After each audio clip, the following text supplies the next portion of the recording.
Hey there, this is Rohan. एक आदमी जो सोचता है, सवाल उठाता है, क्रिटिसाइज करता है। और आज मैं इस पॉइंट पे हूँ, ना मैं एथियस्ट हूँ ना मैं रिलीजियस हूँ। ये मेरी नजर, सीधी पर थोड़ी कच्ची। तो आज साथ में देखेंगे, इस पूरे टॉपिक को डिसेक्ट करेंगे। देखो, दुनिया में दो ही आवाजें आती है। एथियस्ट चिल्लाते हैं कि साइंस ही सब कुछ है, लॉजिक ही सब कुछ है, प्रोसेस ही सब कुछ है। और रिलीजियस कहते हैं कि बिलीव करो, फेथ रखो, सब ठीक हो जाएगा, सब मिल जाएगा, बिलीव करो। लेकिन मैं दोनों के बीच में हूँ। दोनों को बीच में से देख के तो दोनों को क्रिटिसाइज कर रहा हूँ। एथियज्म कहता है कि साइंस ने सारे प्रॉब्लम सॉल्व कर दिए, पर वो इस बड़े क्यों को वही छोड़ देते हैं, और ये क्यों ही सब कुछ है। और रिलीजियस दूसरी तरफ कहते हैं कि ऊपर वाला है, उसके रूल्स में फिर गैप क्यों। मैं यहाँ हूँ दोनों को क्रिटिक करने। दोनों की तरफ बातें हैं, सब कुछ है, लेकिन दोनों में छेद भी है। कोई फालतू बकवास नहीं, सिंपल सी बात, सिर्फ क्रिटिक करना है, एक्सपोज करना है, दैट्स इट। एथियज्म कहता है कि साइंस ने सारे प्रॉब्लम सॉल्व कर दिए, पर वो इस क्यों को छोड़ देते हैं, और ये क्यों ही सब कुछ है। और दूसरी तरफ रिलीजियस कहते हैं कि ऊपर वाला है, फिर उसके रूल्स में गैप्स क्यों, और ये मेरा हुक है। दोनों तरफ बातें हैं, दोनों तरफ पॉइंट्स है। तो आज दोनों को एक्सपोज करेंगे, कोई फाइनल नहीं, बस क्रिटिक। शुरू करते हैं एथियज्म से। ये एक आइडिया है जो तेज लगता है, लेकिन आप जब इसके डीप में जाओगे तो अंदर कुछ भी नहीं मिलेगा। साइंस बोलता है कि बिग बैंग से दुनिया शुरू हुई और ब्रेन का सारा सिस्टम न्यूरॉन्स है। लेकिन ये तो कैसे का जवाब हुआ, क्यों का जवाब तो अभी भी नहीं है। क्यों हम हैं, क्यों हम सोच सकते हैं, क्यों प्यार है, क्यों ये ऐसी बिलीफ और फीलिंग्स वाली चीज है, इसका जवाब साइंस के पास नहीं है। और ये सारी बातें मैं सोच रहा हूँ, लेकिन एथियज्म इस पे चुप है। वो कहता है कि सब रैंडम है, इसका कोई जवाब नहीं, सिर्फ गेस वर्क है।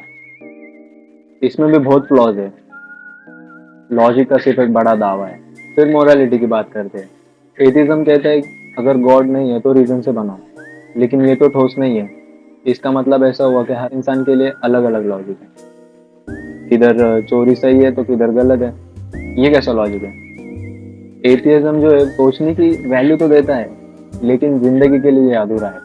अब रिलीजन पर बात करते हैं। रिलीजन का सारा फोकस दिल पर है, ये दिल को पकड़ता है और दिमाग से लड़ता है। अब मैंने पर्सनली मेरे पर्सनल लाइफ में देखा है, चर्च वगैरह जाना, तो वहाँ पे सब लोग एक साथ आते हैं, कम्युनिटी होती है, एक एक कहानी, एक जुनून, एक मतलब होता है, जिंदगी का मतलब मिलता है रिलीजन से। लेकिन जब इसको क्रिटिसाइज किया जाता है तो ये बिखर जाता है। बाइबल एक जगह कहती है प्यार और दूसरी जगह जजमेंट, मतलब ये कैसा सच है। मंदिर में लोग पूजा क्यों करते हैं, इसका कोई सीधा जवाब नहीं। फिर ये एक बहुत बड़ा फ्लॉ है। रिलीजन कहता है कि सब परफेक्ट है, सब ओके है, सब सेट है, फिर इसके रूल्स में गैप्स क्यों। जब फिर रिलीजन पे सवाल आते हैं तो ये ब्लाइंड फेथ पे चले जाता है और कहता है कि बस मान लो। और जब बात आती है सवालों की, स्पेशली रिलीजन पर, तो ये सिंपली ब्लाइंड फेथ पर शिफ्ट हो जाता है और कहता है कि बस मान लो। आप कभी भी रिलीजन को डीपली क्वेश्चन करोगे तो इसके पास कोई सटीक जवाब नहीं होता। ये वैल्यू देता है जज्बात की, पर अगर लॉजिक इसके सामने ला दिया जाए तो ये फिर ये चुप हो जाता है, इसके पास कोई जवाब नहीं होता। और दूसरी तरफ एथियज्म के पास इतना घमंड आ गया कि वो उसे पता चल गया कि उसे सब पता चल गया। दूसरी तरफ रिलीजन इतना अंधेरे में है कि उसको कोई भी सवाल करो, कितना भी डीप क्वेश्चन करो, उसके पास उसका कोई जवाब नहीं होता है।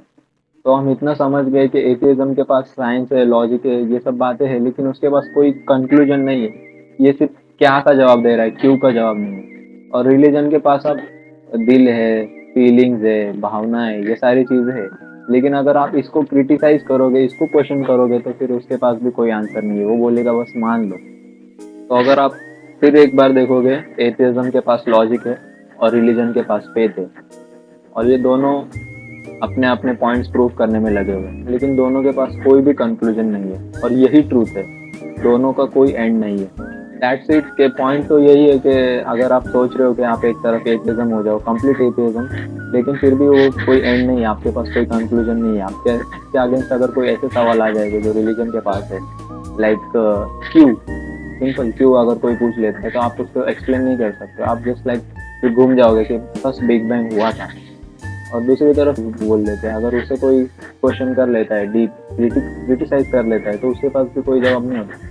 वो एंड में बोल देता है कि बस मान लो। तो एट द एंड मेरे पास यही पॉइंट है कि दोनों के पास कोई कंक्लूजन नहीं है, बोथ आर जस्ट सर्वाइविंग। और ये कंटेंट बन चुका है सबके पास, सब हर कोई इसको एज अ कंज्यूम कर रहे हैं कि मैं एथियज्म हूँ और मैं रिलीजियस हूँ। दोनों एक्सट्रीमिस्ट हो जाएंगे तो फिर बहुत गलत हो जाएगा। अब दोनों को स्टडी करो, दोनों को समझो। तो आप अब एंडिंग में आ गए हो दोस्तों, और ये एथियज्म और रिलीजन के लिए ये मेरा पॉइंट ऑफ व्यू था। आपको क्या लगता है ज़रूर कमेंट में लिखो, मैं पढ़ूंगा। और आपको लग रहा है कि इस वीडियो से आपको कोई वैल्यू मिल रही है, सबसे इम्पोर्टेंट बात कि आप अगर अब तक इस वीडियो को देख रहे हो तो ज़रूर लाइक कीजिए, सब्सक्राइब कीजिए मेरे चैनल को। और थैंक यू।